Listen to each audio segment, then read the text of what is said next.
있게 하여 주옵소서. 주 예수 그리스도의 이름으로 기도하옵나이다. 아멘. 오늘 여러분과 더불어 시험에 대해서 말씀을 나누겠습니다. 우리가 살다 보면 정말 바닷가에 가서 보면 바다는 언제나 넘실거려요. 언제나 넘실거리고 그 백사장에 언제나 파도가 쳐서 이렇게 항상 들어옵니다. 백사장을 가보면 백사장의 파도가 이렇게 넘실넘실 되면서 이 백사장을 넘을 것 같이 그렇게 들어왔다 또 물러가고 크고 작던 이 파도가 항상 살아있게 있어서 아마 바다가 때로는 그리워질 때가 있죠.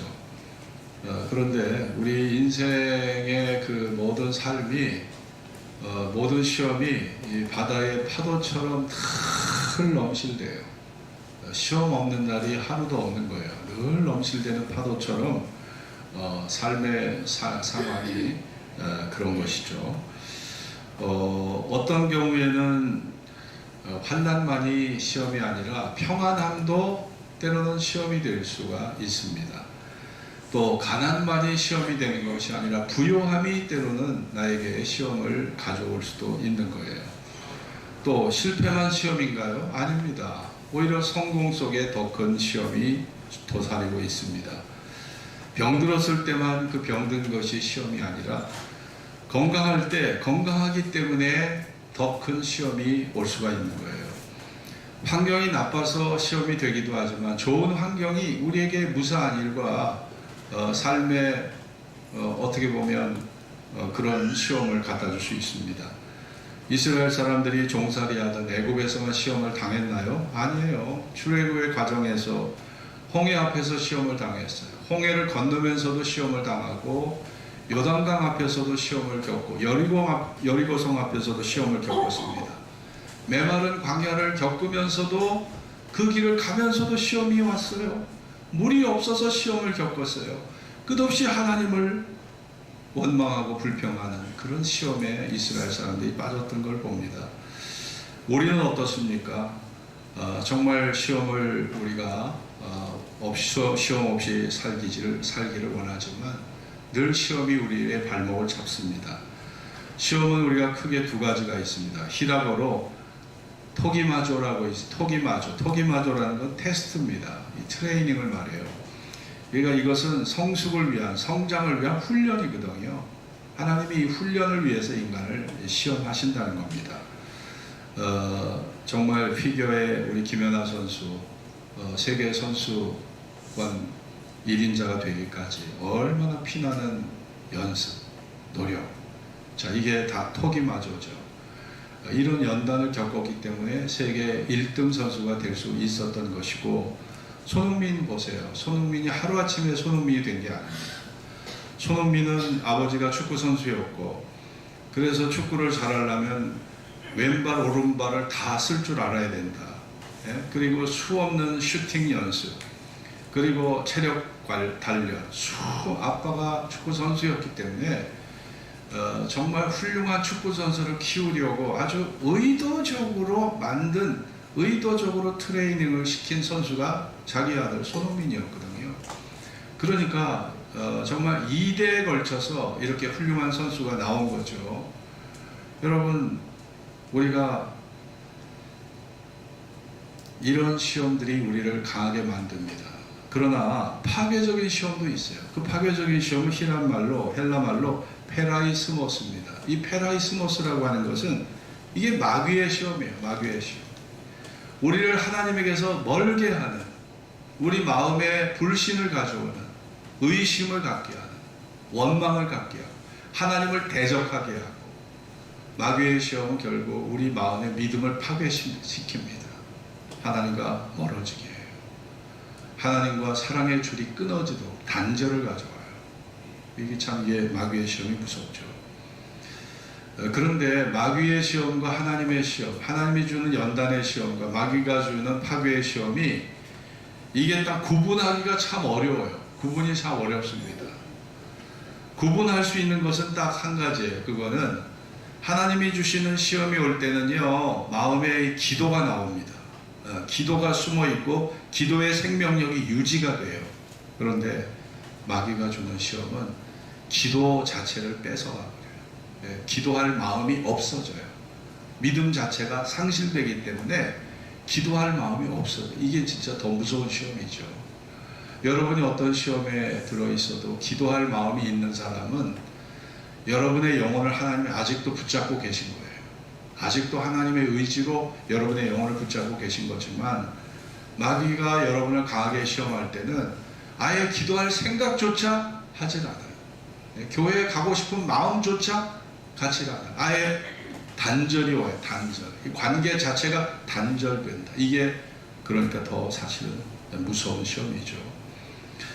F.B. 마이어라는 사람은 하나님은 우리를 믿음에서 우리를 세우기 위해 시험하지만 사단은 우리를 하나님과 멀어지도록 파괴하도록 시험한다. 이런 말을 했습니다. 시험에 마귀가 주는 시험의 무서운 수단이 뭘까요? 그것은 요한일서 2장에 나와 있는 육신의 정욕, 안목의 정욕, 이생의 자랑. 우리가 추구하는 그 욕심을 통해서 마귀의 시험이 오는 것입니다. 많은 사람들이 이 유혹에 넘어가서 인생을 망치고 비참한 최후를 겪는 경우가 많아요. 도박에 빠져서, 주식에 빠져서, 술에 빠져서, 여자에 빠져서, 오락에 빠져서, 재산을 탕진하고, 또 때로는 그 자기 탐욕에 속아서, 자기 확신에 속아서 참 여러 가지로 인생의 실패자가 우리 주변에 많습니다. 로마 시대 집정관으로 있었던 안토니우스는 로마의 강력한 지도자, 외모가 매우 잘생겨 출중했습니다. 그는 은빛 목청을 자랑했어요. 얼마나 목소리가 좋은지 웅변가로 알려질 만큼 아주 매력적인 남자였습니다. 그러나 로마가 가장 중요한 시기에 이집트 원정에 나섰다가 이집트 여왕 클레오파트라와 사랑에 빠져버려요. 아니, 아군이 적군과 동침을 한 거예요. 그 무슨 전쟁이 되겠어요? 아니, 이집트를 정복하러 갔다가 이집트 원수와 같이 결합이 돼버린 거예요. 그거를 갖다가 로마에서는 원하지 않았어요. 로마와 반대되는 입장에 안토니우스가 서게 된 거죠. 뛰어난 지도자로서 그는 명성을 날렸던 사람이지만 결국 적과의 동침, 미모에 속아서 거기에 빠져서 그 유혹에 넘어가서 결국은 로마와 원수가 돼버립니다. 안토니우스가 명예를 잃어버리고 권력을 잃어버리고 결국은 자기 생명까지 잃어버려요. 결국 클레오파트라라고 하는 여자와의 사랑이 안토니우스의 모든 것을 다 뺏어가는, 자, 이것이 역사 속에 그려져 있는, 역사 속에 기록된 안토니우스의 그러한 삶이었습니다. 인생을 살다 보면 순간순간 다가오는 유혹들이 있어요. 돈의 유혹, 일확천금의 유혹, 성공의 유혹, 부자가 될 수 있는 사랑의 유혹들. 이거 뿌리치기가 쉽지 않아요. 왜냐? 인간은 본능적으로 육신의 정욕, 안목의 정욕, 이생의 자랑을 품고 살아가는 존재이기 때문에 그런 유혹들을 떨쳐내기가 쉽지가 않은 것입니다. 여러분, 시험은 이렇게 끊임없이 우리에게 고통과 오늘도 우리 존재를 흔들어버려요. 우리 존재를 끝없이 흔듭니다. 우리가 지능을 평가하는 지수를 우리가 지능지수, IQ라고 부릅니다. 또 감성을 평가하는 수치, 공감 능력을 갖고 있는 사람들이 사회적으로 성공하기가 쉽지 않아요. 이 감성지수, EQ를 갖고 있는 사람들이 정말 이게 사회적으로 대접을 받게 되죠. 또 거기에 첨가해서 역경을 극복하는 수치, 그거를 역경지수, AQ라고 부릅니다. 미국의 커뮤니케이션 이론가 폴 스톨츠라고 하는 사람이 이 이론을 만들었어요. 스톨츠는 역경지수에 대해서 등반의 비유를 했는데, 난관에 부닥쳤을 때 그 바위를 건너야 되고 계곡을 건너야 되고 그 좁은 외다리를 갖다가 건너야 되는 위기 속에서, 야, 내가 이 정도에서 그냥 내려가야 되겠다, 너무 힘들구나 하고 그냥 산에서 내려오는 사람이 있다는 거예요. 어떤 사람은 적당한 곳에 텐트를 치고 거기에서 안주하는 사람이 있고, 또 세 번째 사람은 장애가 있어서 장애가 있어도 그거를 극복하면서 정상까지 가는 사람이 있다는 거예요. 자, 이런 유형의 사람이 아주 역경지수가 아주 높은 사람이에요. 역경지수가. 우리가 아이들을 키울 때 뭐 IQ와 EQ도 중요하지만 AQ, 역경지수가 높은 아이들로 키워야 됩니다. 그러려면 여러분들이 아이들이 실천력을 갖도록 여러분들의 아이들을 교육하셔야 합니다. 제가 스위스나 이 독일 같은데 자녀 교육을 보니까 그 목축하는 집이 많잖아요. 그 아이들에게 소젖을 짜게 하고 우유를 치즈로 만드는데 아빠 일을 돕게 하고, 예? 풀을 다 베어서 나르게 하고, 아니 그 허드렛 일, 노하다 일을 아이들에게 다 시켜요. 아이들에게 다 시킵니다. 그러니까 애들이요, 이 머리만 발달하는 게 아니야. 몸이, 이 몸 자체의 실천력이 엄청나더라고, 아이들이. 그런 아이들하고 우리 아이들이 경쟁한다고 생각해 보세요. 절대 그런 아이 못 이깁니다. 어렸을 때부터요, 이 실천력이 배양되어 있는 아이들을 못 이겨요. 아니 왜 대통령들이 왜 도시에서 안 나오고 왜 시골에서 나올까? 섬에서 나올까? 왜 그럴까요? 결국은 역경지수가 높은 사람들이 큰 인물이 되는 거거든요. 그러니까 여러분들이 아이들을 큰 인물로 정말 세워가기를 원하신다면 그 아이들에게 역경지수가 높아지도록 아이들을 여러분이 그렇게 교육하셔야 합니다. 그래서 여러분의 자녀들의 큰 인물이 나오는 거예요. 이 머리만 굴리는 거, 이 판단력과 통찰력도 중요하지만 결국은 인생은요, 실천력이 중요한 거예요. 정주영 회장 보세요. 현대그룹을 이끌었던 창업회장을 보세요. 그분은 보통학교 출신이에요. 국민학교 졸업이 최종 학력입니다. 근데 그분이 어떻게 세계적인 기업을 일굴 수 있었겠습니까? 그분에게는 역경지수가 엄청나게 높았던 거예요. 어떤 난관, 어떤 장애를 돌파하는 능력, 이게 정주영 씨에게 탁월했던 겁니다. 그렇기 때문에 수없는 위기 속에서, 오일 쇼크 속에서, 수없는 경제적 위기 속에서 대기업을 그렇게 세워갈 수 있었던 거거든요. 여러분, 우리가 지능이나 감성도 중요하지만 역경을 극복하는 능력, 그것이 우리 미래에, 우리가 다가올 세대에 아주 요긴하고 아주 필요한 그러한 능력이라는 사실을 우리가 기억해야 합니다. 여러분, 하나님께서 우리에게 이 본문을 보면 우리 13절 같이 읽겠습니다. 사람이 시작. 사람이 감당할 시험 밖에는 너희에게 당한 것이 없나니 오직 하나님은 미쁘사 너희가 감당치 못할 시험당함을 허락지 아니하시고 시험당할 즈음에 또한 피할 길을 내사 너희로 능히 감당하게 하시느니라. 하나님이 시험을 주시는데, 자, 감당할 시험 밖에는 당한 것이 없다. 아주 명확하게 얘기합니다. 이건 뭐예요? 감당할 시험. 하나님께서는 각자 믿음의 한계치를 아실까요? 모르실까요? 여러분의 믿음의 한계치를 하나님이 아실까요? 모르실까요? 알고 계신 거예요. 그러니까 믿음의 한계치를 하나님이 모르시고 그냥 너무나 과도한, 네? 부하량이 너무나 많은 그런 시험을 주시면 다 나와 떨어지죠. 믿을 사람 하나도 없어요. 아브라함에게 주신 시련처럼, 야, 100세에 낳은 내 아들을, 독자를 모리아산에 가서 번제로 바치라. 이런 시험을 요구를 하신다면 여러분, 그 하나님, 그런 요구, 부당한 요구를 하신 하나님 믿을 수 있을까요? 네. 욥에게 주신 시험, 10자녀가 하루아침에 다 죽어버렸어요. 모든 재산, 뭐 약대, 뭐 소, 양, 염소 다 한순간에 다 날아가 버렸어요. 몸에는 악창이 나서 기왓장으로 내 몸을 긁어야 해. 사랑하는 아내는 차라리 하나님을 욕하고 죽으라고 저주하고 욥에게 떠나버려요. 이런 사중고의 고통을 하나님이 모두에게 주신다면 하나님 못 믿어요. 그런 하나님 못 믿습니다. 그런데 다행히 하나님은 우리의 믿음의 한계치를 아시기 때문에 아브라함에게 주신 시험, 욥에게 주신 시험 같은 시험을 우리에게 그냥 공통 분모로 그냥 다 주시지 않는다는 거예요. 각자의 분량에 맞게, 감당할 수 있는 그 수준에 맞게 하나님이 우리에게 시험을 주신다는 겁니다. 그게 마귀의 시험도 마찬가지고요. 그것이 하나님의 연단의 시험도 마찬가지예요.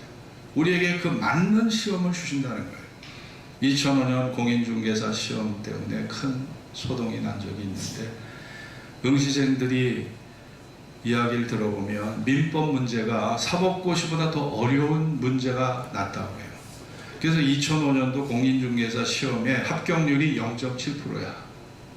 합격률이. 그럼 100명 중에 한 사람도 합격을 못했다는 거예요. 그러니 누가 공인중개사가 될 수 있겠어요? 그래서 이 불합격자들이 전부 청사로 몰려와서 데모를 했어요. 아니, 이거 사법고시보다 어려운 민법 문제를 내면 이게 도대체 우리 보고 시험을 통과하라는 얘기나, 막 피켓을 들고 데모를 해갖고 재시험 봤잖아요. 여러분, 출제 미스가 나온 거예요. 여러분, 하나님도 출제 미스를 내실까요? 여러분 수준 과도한, 여러분이 열을 감당하는데 100을 얹어서 이거 네가 견뎌봐라, 이런 하나님 절대 아니시라는 거예요. 그러니까 여러분들이 결코 여러분이 두려워할 필요가 없는 것이고, 성경에 보면 욥이 나의 가는 길을 오직 그가 아시나니 그가 나를 단련하신 후에는 내가 정금같이 나오리라. 우리 안에는 이 참 불완전한 존재로서 잡석, 불순물들이 너무나 많이 섞여 있어요. 우리 안에는 거짓도 탐욕도 있죠, 이중성도 있죠, 간사함도 있죠, 안일함도 있죠. 네? 세상의 헛된 유혹에 우리가 빨려 들어가는 허약함도 있죠. 여러분, 그런데 하나님께서 이것을 우리를 연단하시고 우리를 시련에 빠뜨려서 우리를 강하게 세워 가신다는 거예요.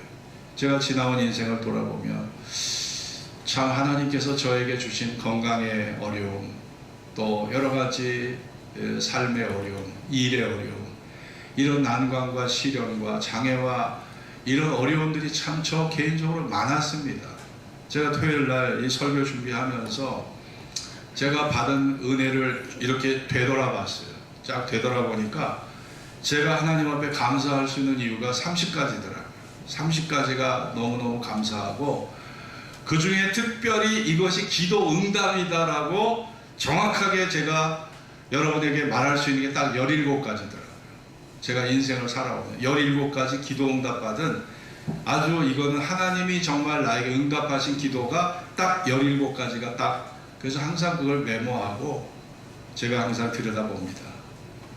여러분, 우리가 성경에 보면 이렇게 하나님은 우리를 시험하셔서 결국 우리를 하나님의 형상으로 우리를 세워 가시기 위해서 연단을 주시는 겁니다. 하나님이 뭐가 아쉬워요? 하나님이 뭐가 부족하십니까? 그러나 우리가 하늘나라 시민으로서, 하늘나라의 구성원으로서, 하나님의 자녀로서 하나님과 더불어 살아가려면 우리가 그분과 같아져야 돼요. 가치와 목적과 방향이 같아져야 돼요. 여러분이 한 집에서 동거하려고 해보세요. 목적과 방향과 가치가 다르면 한 집에서 동거할 수가 없어요. 여러분이 부부라는 건 뭐예요? 서로에게 적응이 돼서 서로의 존재가 편안할 때 부부로서 편안하게 사는 거죠.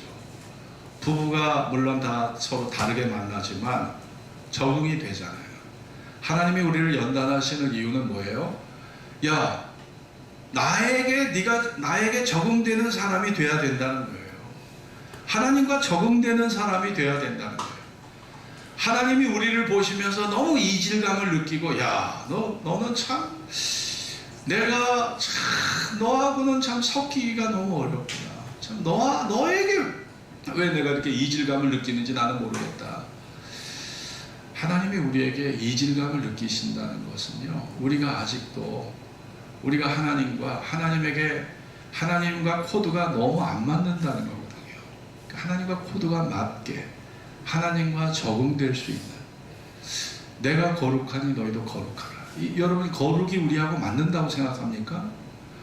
거룩이라는 말 자체가 우리하고는 어울리지가 않는 단어예요. 우리는 육체적이고 감각적이고 시각적이고, 네? 뭐 피지컬을 따지고 뭐 이러잖아요, 우리들은. 네? 그런 사람들이 어떻게 거룩 신령한 하나님과 조화가 되겠어요? 그러나 세월 속에서 말씀과 성령으로 연단받은 사람은요, 나도 모르는 사이에 내 내면이 변합니다. 우리 언어가 변합니다. 우리의 가치가 변해요. 그래서 우정물이 변해서 포도주가 되는 것처럼 우리의 존재의 질적 변화가 신앙생활 속에서 이루어지는 거거든요. 부정할 수가 없는 거예요. 세상 사람들이 쓰는 말 중에 세옹지마라는 말이 있습니다. 세옹지마 많이 들어보셨죠? 세옹지마는 인생에게 다가오는 길흉화복, 예, 형통한 것과 흉측한 것, 화와 예, 재앙과 복을 이 길흉화복의 변화가 너무 심해서 예측이 어렵다는 말을 우리가 쓸 때 세옹지마라는 말을 씁니다.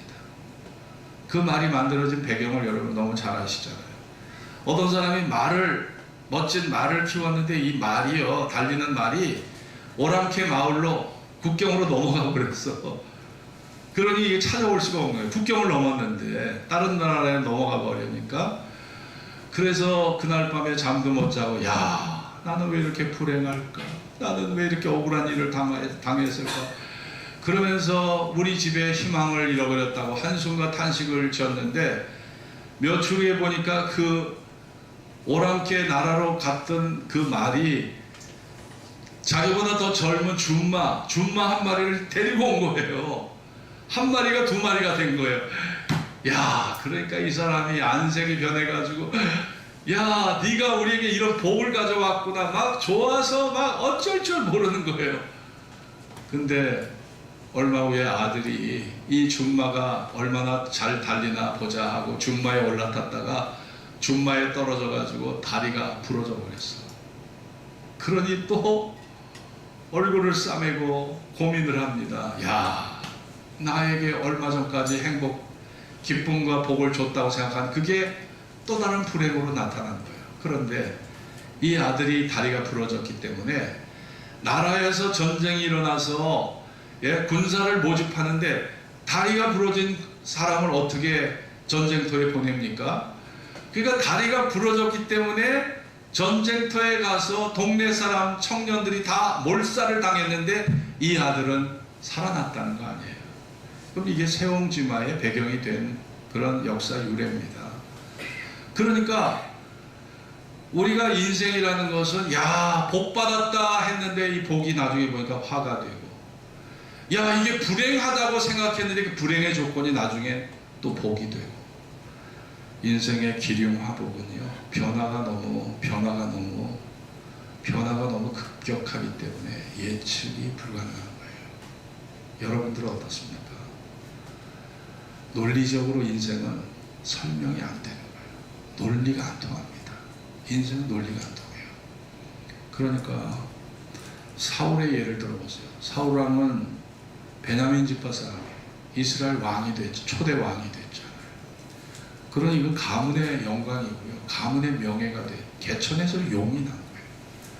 가문의 축복을 받고 정말 이제 대를 이어서 왕권을 이어갈 수 있는 그런 견고한 터가 세워지는데 이 사람이 악신이 들려요. 다윗 왕을 미워하다가, 다윗을 미워하다가, 그 당시는 왕이 아니죠. 다윗을 미워하다가 악신이 들려서 다윗을 죽이려고 합니다. 그러다가 결국 전쟁터에서 비참하게 전사해버리잖아요. 전사해 죽어버리잖아요. 야, 그러니 복을 받았다고 생각한 사울이 알고 보면 가장 비참한 인생이 되어버린 거예요. 요셉은 어떻습니까? 요셉은 형들에게 미움을 받아서 은 20냥에 애굽에 팔려버린 몸이 됐어요. 11년 동안 보디발 가문에서 완전히 종살이를 했습니다. 온갖 허드렛 일, 온갖 노가다 일을 다 했어요. 그런데 주인 마님이, 보디발의 부인이 자기를 유혹합니다. 이성적으로 잠자리 하자는 거예요. 하나님을 믿는 요셉은 절대 거기에 동의할 수가 없어서 옷을 벗어 던지고 도망갔어요. 그런데 하나님에게 칭찬이 오고 상이 온 것이 아니라 오히려 감옥에 들어갔습니다. 감옥에 들어갔어요. 근데 그 감옥이 누구예요? 그 감옥이 어떤 감옥입니까? 주로 바로 왕을 섬기는 장관들과 고급 공무원들이 들어가는 감옥에 들어간 거예요. 거기에서 요셉이 꿈을 해몽하는 특별한 능력이 있다는 것을 바로 술 장관에게 각인을 시켰고, 바로 왕이 꿈을 꿨을 때 이 술 장관이 추천했던 사람이 누구예요? 요셉이에요. 요셉. 그러니 사실 그 감옥은 하나님께서 그의 출세의 길을 위해 예비한 공간이고 예비한 조건이었던 거예요. 그러니 여러분, 요셉도 보세요. 불행의 조건이 그게 결국 성공의 사다리였고, 내 감옥이 오히려 국무총리가 되는 바로 그런 지름길이 바로 감옥행위였던 거거든요.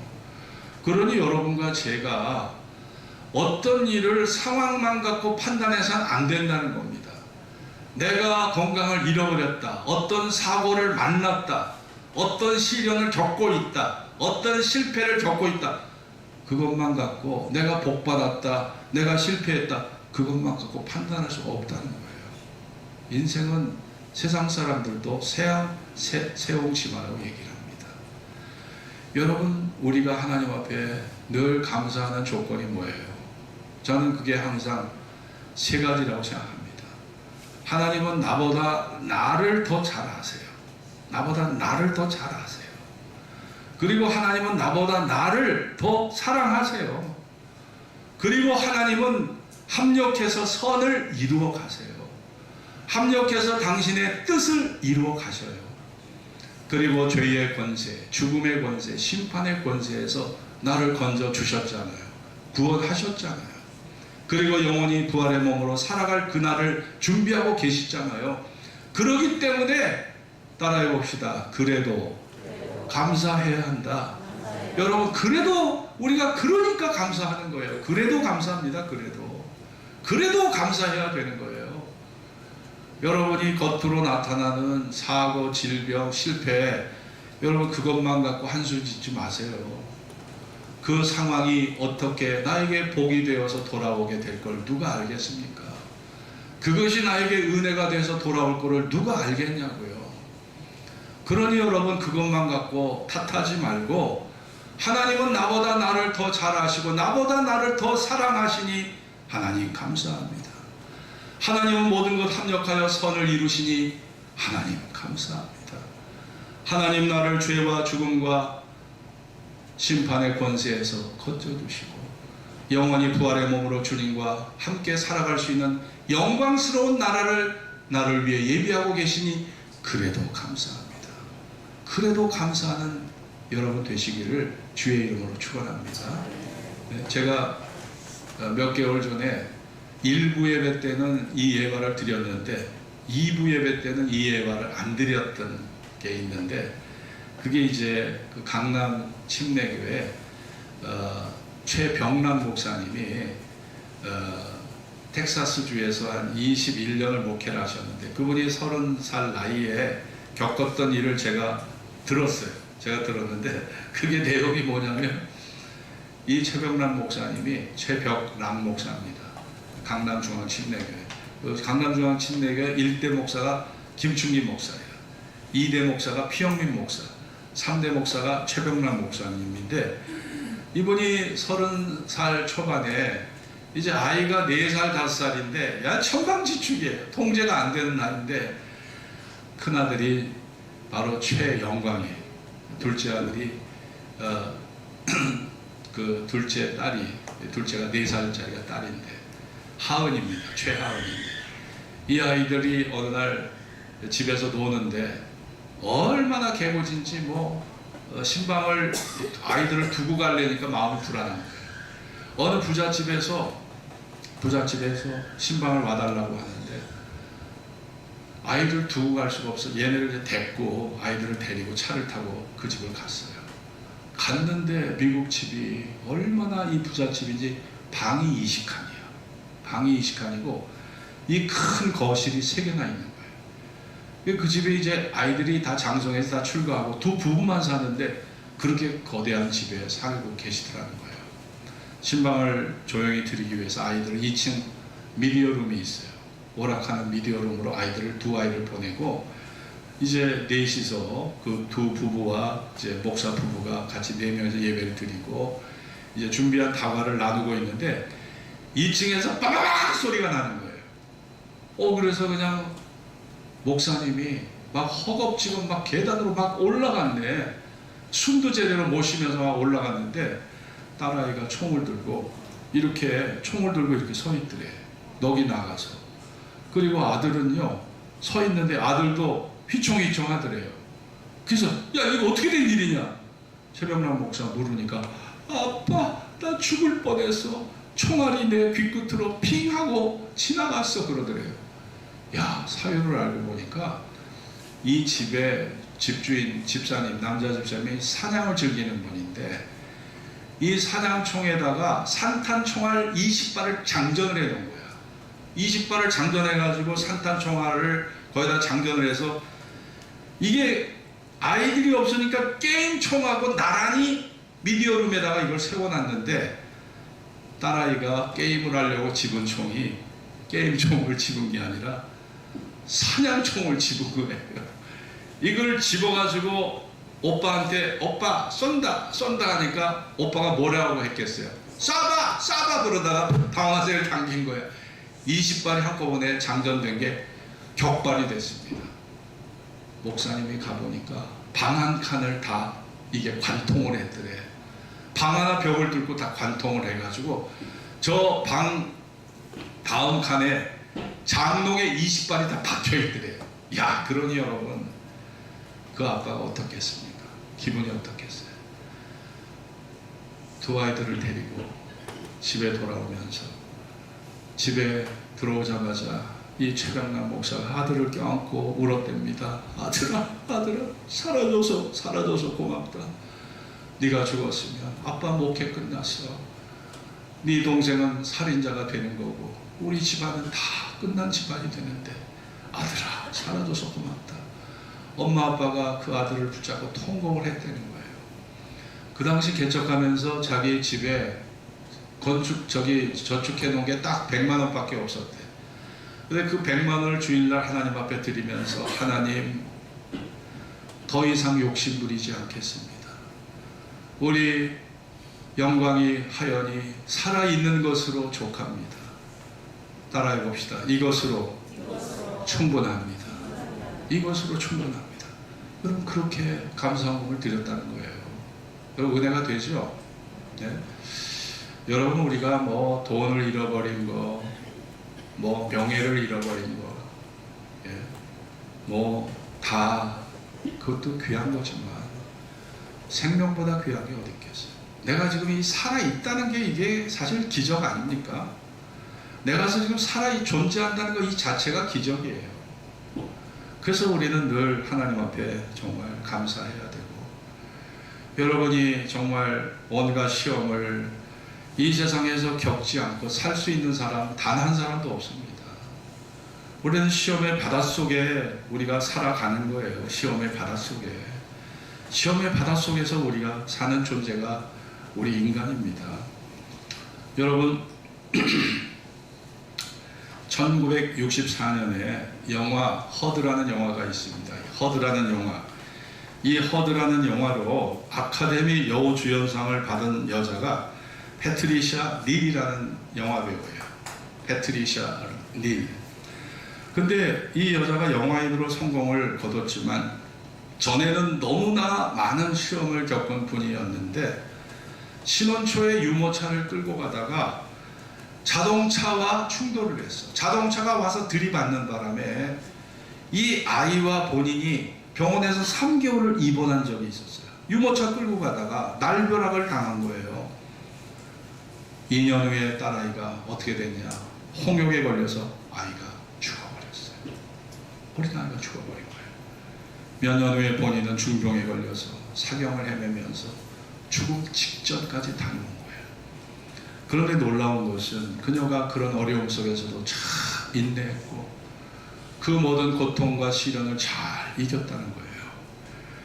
그녀에게 아카데미 여우주연상이라는 것은 그녀에게 큰 상급과 같은 거예요. 인내의 결과고 쓰라린 고통을 이겨낸 승리의 결과라고 본인은 받아들였을 거예요. 그녀가 아카데미 여우주연상을 받는 그날 기자들이 자택으로 다 몰려온 거야. 인터뷰를 하려고 몰려왔는데 그 중에 기자 하나가 그런 질문을 했다고 합니다. 우리가 알기로 당신은 많은 시련을 겪으셨다고 알고 계신데 어떻게 오늘에 이르를 수 있었습니까? 라는 질문을 했을 때 바로 그녀가 액자에 걸려있는 패트리샤 닐이 액자에 걸려있는 그 글귀를 가리키면서 저거가 제 비결이라는 얘기를 했다고 합니다. 거기에 뭐라고 써있냐면 따라해 봅시다. 시험이 문을 두드릴 때 나는 믿음으로 응답했노라. 그 얘기입니다. 그 얘기. 예? 자, 시험이 문을 두드릴 때 나는 믿음으로 응답했노라. 시험이 문을 두드릴 때 어떤 사람은요 불신으로 응답해요. 하나님 어디 계셔? 하나님이 계시면 나에게 어떻게 이런 일을 당하게 해? 시험이 문을 두드릴 때 불신으로 응답해. 원망으로 응답해. 예? 그리고 근심으로 응답해. 두려움으로 응답해. 하나님과 벽을 세웁니다. 그러나 이 여자 패트리샤 닐은 시험이 문을 두드릴 때 나는 믿음으로 응답했노라. 참 얼마나 위대한 말입니까? 여러분이 정말 시험의 바닷속에 살면서 시험이 여러분의 삶의 문을 두드릴 때 믿음으로 응답하시는 여러분이 되시기를 주의 이름으로 축원합니다.